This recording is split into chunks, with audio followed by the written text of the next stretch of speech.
Hello guys, myself Amikesh Mishra. आज आपके लिए बहुत ही इम्पोर्टेंट टॉपिक लेके आया हूँ जो हम लोग डिस्कस करेंगे। और पिछले कुछ दिनों में एसएससी या अदर एग्ज़ाम में होने वाले जो भी इंग्लिश के सबसे इम्पोर्टेंट टॉपिक हैं उनमें से एक प्रिपोजिशन माना जाता है। और प्रिपोजिशन के एरर स्पॉटिंग बच्चों को करने में बहुत दिक्कतें होती हैं। और आपने देखा होगा बहुत सारे ऐसे क्वेश्चन होते हैं जिसमें प्रीपोजिशन का यूज़ दिया होता है और हम उसे पढ़ते हैं तो हमें बिल्कुल करेक्ट लगता है कि ये प्रीपोजिशन यहाँ पे अप्रोप्रिएट है, लेकिन एक्चुअली में होता क्या है कि वहाँ पे उस प्रीपोजिशन का यूज़ हम नहीं कर रहे होते हैं। तो आज हम यही डिस्कस करने वाले हैं। We are going to discuss where is the preposition should not be used. हम कहाँ प्रीपोजिशन का प्रयोग नहीं करते हैं। बहुत सारे ऐसे वर्ब होते हैं कि जिनके बाद में हमें प्रीपोजिशन नहीं लगाना होता है, बट एक्चुअली हम बोलचाल की लैंग्वेज में या हम कहीं रिटन फॉर्म में, इनफॉर्मल फॉर्म में जब हम रिटन करते हैं तो हम उन चीज़ों का यूज़ कर लेते हैं जो हमें करेक्ट लगता है।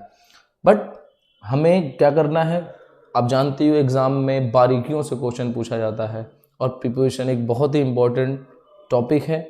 उसमें आज हम डिस्कस करने वाले हैं अपने प्रीपोजिशन के पार्ट 1 में ओमिशन ऑफ प्रीपोजिशन। हम आगे कुछ वर्ब्स के बारे में डिस्कस करेंगे जिनके बाद हम प्रीपोजिशन नहीं लगाते हैं। अब आप सोच रहे होंगे इतने कुछ वर्ब होंगे 10, 20, 50, बिल्कुल करीब 30, 40, 50 वर्ब्स हैं जिनके बाद में हम प्रीपोजिशन नहीं लगाते हैं। अब हम उन्हें याद कैसे करेंगे? देखिए, जैसे आपके सामने जो लिखा हुआ है, कुछ वर्ब्स हमने यहाँ पे लिखे हुए हैं जो मोस्ट ऑफ एग्जाम में पूछे जाते हैं और पूछे गए हैं कि जिनके बाद हम प्रीपोजिशन का यूज़ हम नहीं करते हैं। अब ऐसे कौन कौन से वर्ब्स हैं जिनके बाद में हम प्रीपोजिशन का यूज़ नहीं करते हैं, वो हमें देखना है। चलो बेटा, अब इसको हमें पढ़ने के लिए, इसको हमें याद करने के लिए मैं आपके लिए लाया हूँ एक बहुत ही इंटरेस्टिंग एक स्टोरी आपको आज मैं सुनाने वाला हूँ। ठीक है, इस स्टोरी में जितने भी वर्ब यूज़ होंगे उनके बाद में हम कभी प्रीपोजिशन का यूज़ नहीं करते हैं। कुछ आपके नज़र के सामने है, कुछ हो सकता है अभी और आगे आ जाए। तो इन सभी प्रीपोजिशन के बाद में, इन सभी वर्ब्स के बाद में हम कभी प्रीपोजिशन का यूज़ नहीं करते। चलो हम डिस्कस करते हैं। अब ये कहानी जो है वो आपके भाई इंडियन आर्मी की है और आप जान रहे हो इस समय बॉर्डर पे बहुत तनाव फैला हुआ है। तो कुछ इसी तरीके से तनाव का माहौल है। अब तनाव का माहौल है, आपको पता है कि हमारे डिफेंस सेक्टर में एक इंटेलिजेंस डिपार्टमेंट भी है जो इन चीज़ों के बारे में हमें जानकारी देता है ताकि हमारी सेना पहले से तैयार हो सके। तो हम स्टार्ट करते हैं। चलो देखते हैं। स्टोरी है बेटा कि भाई इंडियन आर्मी को इन्फॉर्म किया गया। क्या किया गया? इन्फॉर्म किया गया कि उन पर अटैक होने वाला है। ठीक, ये दो वर्ड्स छूट गए थे ऊपर। तो इंडियन आर्मी को इन्फॉर्म किया गया कि उन पर अटैक होने वाला है। तो जब उन्हें इन्फॉर्म किया गया उन पर अटैक होने वाला है तो ऑफिसर्स ने ऑर्डर दिया, कमांड दिया कि अपने अपने हथियार पिक कर लो। क्या कर लो? अपने अपने हथियार पिक कर लो। तो वो बड़ा इंपॉर्टेंट पॉइंट है, पिक। और एक होता है पिकअप। तो पिक का यूज हम करते हैं इंस्ट्रूमेंट के लिए। ठीक है, यानी आपको ध्यान देना, हथियार पिक करना है, कोई इंस्ट्रूमेंट पिक करना है, उस सेंस में हम यूज करते हैं पिक का। जैसे अगर हमने आपसे बोला कि बैग उठाओ तो आप बोलोगे पिकअप द बैग, लेकिन हमने बोला पेन उठाओ तो आप कभी नहीं बोल सकते कि पिकअप द पेन। वहां पे हम करें pick the pen, because pen is an instrument. Pen एक इंस्ट्रूमेंट है, एक औजार है। तो ऑफिसर्स ने, भाई हम बात करते हैं, ऑफिसर्स ने ऑर्डर दिया कि अपने अपने हथियार पिक कर लो। अब सेना तैयार। फिर उन्हें बताया गया कि भाई ये हमलावर हैं कौन, हमलावर है कौन। तो पता चला कि भाई जो अटैकर्स हैं वो ISIS से रिजेंबल करते हैं। किसे करते हैं भाई? ISIS से रिजेंबल करते हैं। आई रिजेंबल का मतलब क्या होता है? के जैसा होना। क्या होता है? To be similar. क्या होता है? के जैसा होना, टू बी सिमिलर। अब जैसे फॉर एग्जांपल हम दें, एग्जाम में पूछे गए क्वेश्चन है कि ही resembles with his father. He resembles with his father. तो यहाँ पे हमने क्या पॉइंट लिखा बेटा कि वो क्या कर रहे हैं? रिजेंबल कर रहे हैं अपने पिता से, यानी वो कैसा है, अपने पिता के जैसा है। तो हमने यहाँ पे क्या लगा दिया, विद का यूज़ कर दिया। फॉर्मल चीज़ों में आप देखोगे भाई यहाँ विद का यूज़ हम नहीं करेंगे, विद का यूज़ गलत है, हमने अभी आपको बता रहा है एग्जाम्पल के साथ में प्रीपोजिशन नहीं लगाते हैं। तो क्या हो जाएगा, ही रिजेंबल्स हिज फादर। ठीक है, चलो अब आगे बढ़ते हैं। कि भाई जब इंडियन आर्मी को इन्फॉर्म किया गया कि उन पर अटैक होने वाला है तो ऑफिसर्स ने ऑर्डर दिया, कमांड दिया कि अपने अपने हथियार पिक कर लो। फिर उन्हें बताया गया कि वो आतंकवादियों से रिजेंबल करते हैं। अब ISIS से रिजेंबल करते हैं तो डिफेंस में बेटा दो तरह के फौजी जाते हैं, एक तो मौज करने जाते हैं और एक देश सेवा करने जाते हैं। जो लोग डिफेंस में जाते हैं मस्ती के लिए, फैसिलिटीज़ के लिए, रेपुटेशंस के लिए सिर्फ, तो वो क्या करते हैं, जब भी युद्ध शुरू होता है तो कुछ ना कुछ बहाना बना के निकल लेते हैं। तो कुछ ऐसा ही हुआ कि कुछ सैनिकों ने युद्ध लड़ने से रेसिस्ट कर दिया। क्या कर दिया, युद्ध लड़ने से रेसिस्ट कर दिया, यानी मना कर दिया। ठीक है, अब जब युद्ध लड़ने से मना कर दिया तो इससे क्या हुआ, उन्हें रेजिग्नेशन लेटर पे साइन करना पड़ा। क्या करना पड़ा, रेजिग्नेशन लेटर पे उनको साइन करना पड़ा। जब रेजिग्नेशन लेटर पे उन्हें साइन करना पड़ा, फौज से निकाल दिए गए। तो घर पहुंचे तो लोगों ने उनका क्या किया, रेडिक्यूल किया। क्या किया, रेडिक्यूल किया, यानी मजाक बनाया। ठीक है, रेडिक्यूल मतलब होता है मजाक उड़ाना। ठीक है, तो लोगों ने उनका क्या किया भाई, मजाक उड़ाया कि भाई आगे फौज से निकल के। ठीक, फिर जो बचे हुए सैनिक होते हैं उन्होंने ऑर्डर को ओबे किया और आतंकवादियों के साथ कॉम्बैट किया। अब कॉम्बैट मतलब होता है बेटा युद्ध करना। क्या होता है, युद्ध करना। अब जब आतंकवादियों के साथ कॉम्बैट किया, ठीक है, लड़ाई शुरू हो गई। फिर पता चला भाई मदद की ज़रूरत पड़ी। तो आपने फिल्मों में देखा होगा, स्टोरीज में देखा होगा कि जब लड़ाई शुरू होती है तो मदद के लिए वो क्या करते हैं, अपने आसपास की टुकड़ी को बुलाते हैं। तो इसी तरह उन्होंने अपने आसपास की टुकड़ी को क्या किया, टेल किया। क्या किया, टेल किया। टेल का मतलब बनाया, सॉरी बताया। क्या किया, टेल किया। उन्होंने अपने आसपास की टुकड़ी को इसके बारे में टेल किया कि हमें भैया आपकी एकॉम्पनी चाहिए। क्या चाहिए, एकॉम्पनी चाहिए। आपने सुना होगा कंपनी मतलब होता है साथ और एकॉम्पनी मतलब होता है साथ देना। तो उन्होंने क्या बोला कि हमें भाई आपकी एकॉम्पनी चाहिए। ठीक है, फिर उन्होंने भाई जिससे मदद मांगी थी उन्होंने इंश्योर किया, इंश्योर मतलब आश्वासन देना, उन्होंने इंश्योर किया कि आई विल असिस्ट यू, हम आपको असिस्ट करेंगे। ठीक, अब जब उन्होंने इंश्योर किया कि भाई हम आपको असिस्ट करेंगे, इससे क्या हुआ, थोड़ी देर में जो मदद वाले थे वो सब लोग आ गए। तो सारी सेना को क्या कर लिया गया, कंप्राइज कर लिया गया। क्या कर लिया गया, कंप्राइज कर लिया गया। तो कंप्राइज मतलब क्या था, मिला लेना। जैसे फॉर एग्जांपल आप देखो, आपने देखा होगा कि अगर लिखा है कि भाई our atmosphere comprises of many gases। क्या हमने लिखा, comprises of many gases। तो हमने क्या लिखा भाई, comprise of। क्या लिखा, comprise of। तो ये आपका इनकरेक्ट है। क्यों, हमने अभी आपको बताया भाई comprise के साथ में कोई प्रीपोजिशन नहीं लगाएंगे। ठीक है, तो उन्होंने क्या किया भाई, सारी सेना को कंप्राइज कर लिया। बड़ा ध्यान से देखना, जब सारी सेना को कंप्राइज कर लिया जाएगा तो क्या होगा, तो क्या फर्क पड़ा वो आप देखना कि जो भी बॉर्डर पे इन्वेड हुआ था, इन्वेड का मतलब होता है बाहरी आक्रमण। आपने सुना होगा इन्वेडर मतलब होता है आक्रमणकारी।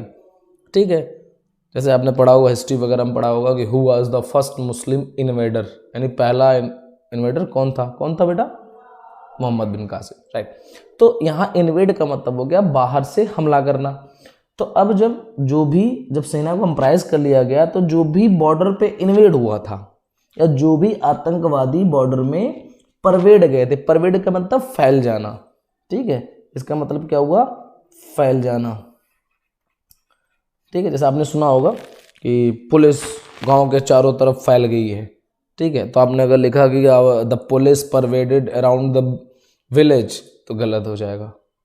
आपको कोई प्रीपोजिशन नहीं लगाना, the police pervaded the village, यानी पुलिस चारों तरफ गांव के फैल गई है।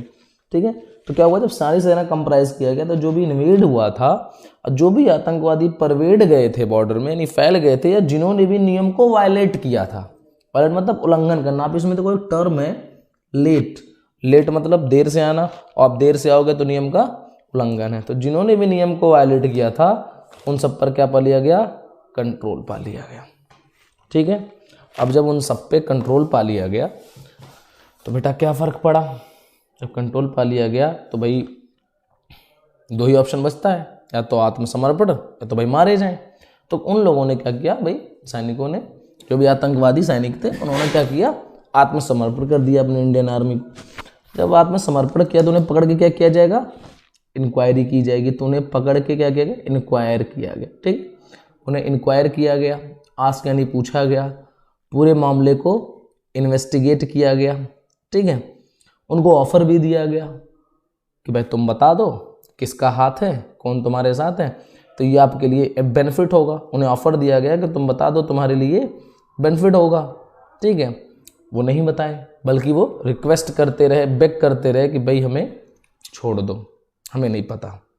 जब फौज वाले जानते हो ज़्यादा पूछते तो है नहीं, उन्हें गुस्सा आ गया, उन्हें एम्फसाइज किया, यानी दबाव डाला। अब जानते हो फौज वाले कैसे कैसे दबाव डालते हैं, तो उन्हें जब एम्फसाइज किया गया तो स्ट्रेस में आकर के उन्होंने सब कुछ डिस्क्राइब कर दिया। उन्होंने सब कुछ क्या कर दिया, डिस्क्राइब कर दिया। स्पेलिंग मिस्टेक हुई थी, उन्हें स्ट्रेस में आकर के उन्होंने क्या किया, डिस्क्राइब कर दिया।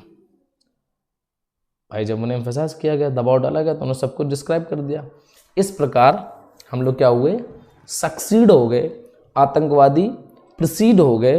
उन्होंने मैसेज दिया कि we should love our country, hate our enemies. ठीक है, चाहे आज हो, चाहे कल हो, यानी चाहे other it is today, yesterday, tomorrow, last day या लास्ट मंथ। अब देखना बेटा ज़रा ध्यान से आप इसमें कि कई बार इसके पहले प्रीपोजिशन लगा देते। जैसे आप उसने लिख दिया कि I went to Delhi, I went to Delhi on yesterday. भाई ऑन मंडे तो होता है, ऑन ट्यूसडे तो होता, तो ये डे के चक्कर में कई बार हमसे गलती हो जाती है, जल्दीबाजी में हम क्या लिख देते हैं, ऑन यस्टरडे लिखा होगा, हमें उस पर ध्यान नहीं देते। तो ये भी ध्यान देना, हमने आपने सुना होगा बोलते हैं in the last month, actually वो गलत होता है, इन द लास्ट मंथ नहीं, वो केवल लास्ट मंथ होगा। ठीक है, तो क्या हुआ, उन्होंने मैसेज दिया कि we should love our country, hate our enemies, either today, yesterday, tomorrow, last day, last month, last moment, कुछ भी हो जाए, लास्ट आ जाए तो आप प्रीपोजिशन नहीं लगाओगे इनके पहले। और ये सारे हैं क्या, वर्ब्स हैं, तो इनके बाद में कभी प्रीपोजिशन नहीं लगाते। एक्चुअली आपको पता ही होगा प्रीपोजिशन का काम क्या होता है, क्या काम होता है, कहाँ यूज होता है, वर्ब्स के बाद आता है, ऑब्जेक्ट के पहले।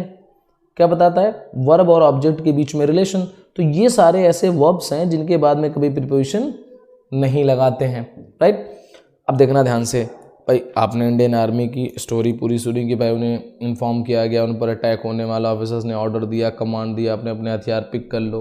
पता चला वो आतंकवादियों से रिजेंबल करते थे, जिससे कुछ लोगों ने युद्ध लड़ने से रेसिस्ट कर दिया और उन्हें रेजिग्नेशन लेटर पे साइन करना पड़ा। जैसे आप देखो ना, साइन का एग्जाम्पल देता हूँ आपको। इसमें आपने लिखा कि I signed on the blank paper. क्या बोला आपने, I signed on the blank paper. तो बेटा ये पॉइंट आपका गलत है। क्यों, ऑन का यूज यहाँ पे हम नहीं करेंगे। ठीक है, इस तरीके से भाई लोगों ने उनका क्या किया, फिर रेडिक्यूल किया। बचे हुए सैनिकों ने ऑर्डर को ओबे किया, आतंकवादियों को कन्वर्ट किया। अब उन्हें मदद की जरूरत पड़ी तो उन्होंने अपनी दूसरी टुकड़ी को उसके बारे में टेल किया कि भाई हमें आपकी कंपनी चाहिए। उन्होंने इंश्योर किया कि हम आपको असिस्ट करेंगे। फिर सारी सेना को कंप्राइज कर लिया गया। इससे क्या फर्क पड़ा, जो भी इन्वेड हुआ था, इन्वेड मतलब बाह्य आक्रमण, तो जो भी इन्वेड हुआ था यानी बाहर से आक्रमण हुआ था, या जो भी आतंकवादी बॉर्डर में परवेड गए थे यानी फैल गए थे, उन जिन्होंने भी नियम को वायलेट किया था, उन सब पर कंट्रोल पा लिया गया। फिर पकड़ के उनसे इंक्वायरी की गई, पूछताछ किया गया, मामले का इन्वेस्टिगेट किया गया, उन्हें ऑफर दिया गया कि तुम बता दो तुम्हारे लिए बेनिफिट होगा। वो नहीं बताए, रिक्वेस्ट करते रहे हमें छोड़ दो। फिर उन्हें वसाइस किया गया तो स्ट्रेस में आकर उन्होंने सब कुछ डिस्क्राइब कर दिया। अब इस पूरी स्टोरी से आपने देखा होगा कि आपको कुछ ना कुछ सीख मिली होगी। जो भी सीख मिली है उसे कंसीडर करो। कंसीडर मतलब मान लेना, सारी बुराइयों को एस्क्यू कर दो। एस्क्यू मतलब त्याग देना, है ना। दूसरों को भी एडवाइस दो कि डायरेक्ट आर्मी ज्वाइन करो। बड़ा ध्यान रखना है, डायरेक्ट मतलब सीधा वाला डायरेक्ट नहीं है, डायरेक्टर यानी निर्देशक। ये डायरेक्ट है यानी निर्देश देना, राइट। तो उन्होंने जो भी सीख मिली उसे कंसिडर करो, बुराई को एक्सक्यूज कर दो और दूसरों को भी एडवाइस दो कि डायरेक्ट आर्मी ज्वाइन करो। जैसे वर्ब हैं, आप क्वेश्चंस लगाओगे तो देखोगे वैसे बहुत सारे वर्ब ये हैं। जैसे एग्जांपल दे दिया उसने कि आवर टीचर emphasize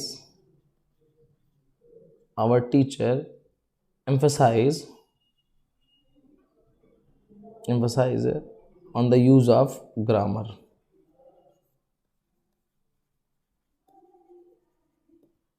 ठीक है, तो बेटा ये गलत है, एम्फेसाइज के बाद में आप क्या करोगे, ऑन का यूज नहीं करोगे, है ना। इसी तरह सारे वर्ब हैं जिनके बाद में प्रीपोजिशन नहीं